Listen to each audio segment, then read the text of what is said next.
Okay, we're going to cover a couple questions you had yesterday that we didn't get to in class. So 4B, we have, this is in the final review section of the equilibrium packet that we were working on.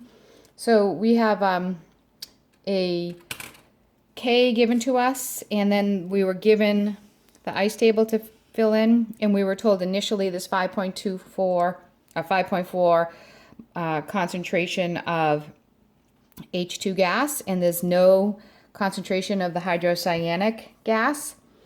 And so what must have changed? So in this case, in order to have equilibrium, we know that our expression will be that K equilibrium will equal the concentration of HCN squared over the concentration of H2 times the concentration of C2N2. And we can use the information in the table to realize that this change row, we must have gained 3.6 of the HCM. And because it's a 2 to 1 and a 2 to 1, we must have lost half of that on both of these.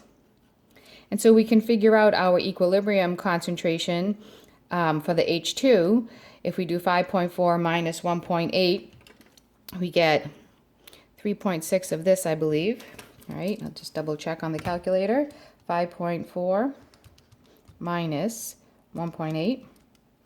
Yep, 3.6. And so now, in order to fill out the other two boxes, so we still have these two boxes left, the initial and the end, well, we can find the equilibrium amount by plugging into our equation for K. So we know that 1.2 is going to equal 3.6 squared, because that's our concentration for the HCN, divided by 3.6, that's this concentration for the H2, and then we need the C2N2, so that will be X.